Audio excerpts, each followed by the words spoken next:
Je ne puis comprendre la révolte.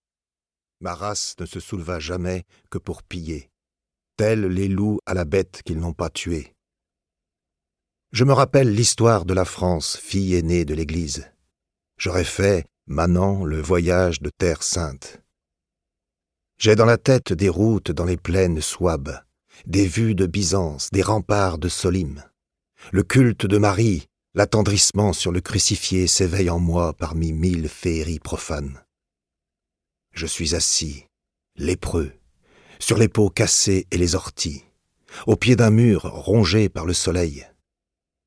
Plus tard, reître, j'aurais bivaqué sous les nuits d'Allemagne.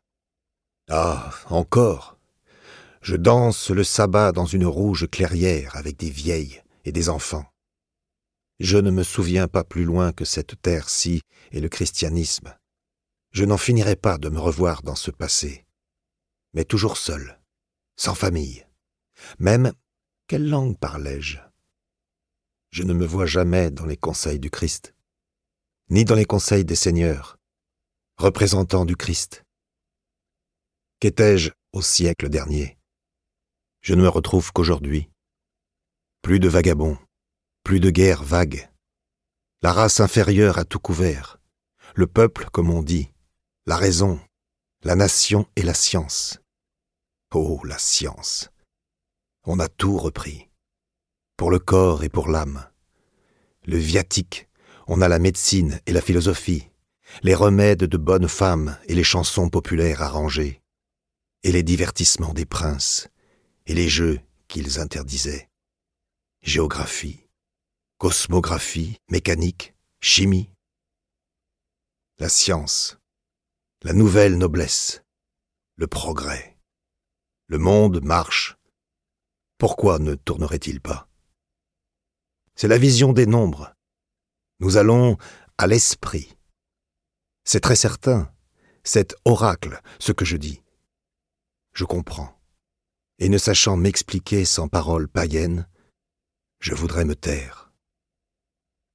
Le sang païen revient. L'esprit est proche. Pourquoi Christ ne m'aide-t-il pas en donnant à mon âme noblesse et liberté?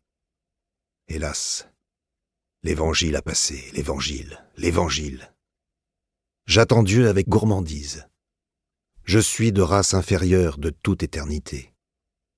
Me voici sur la plage armoricaine. Que les villes s'allument dans le soir.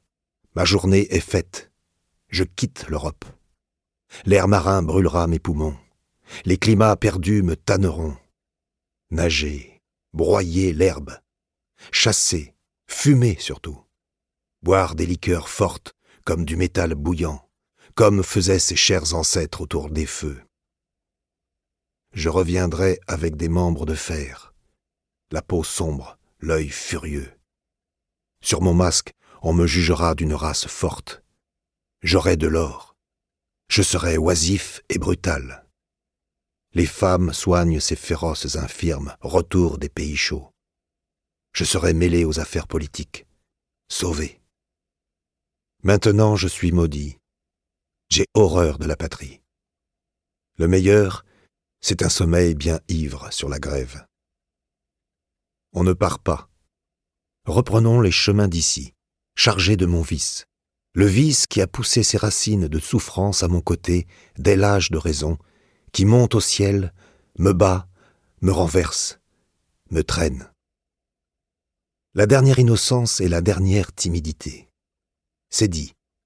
Ne pas porter au monde mes dégoûts et mes trahisons.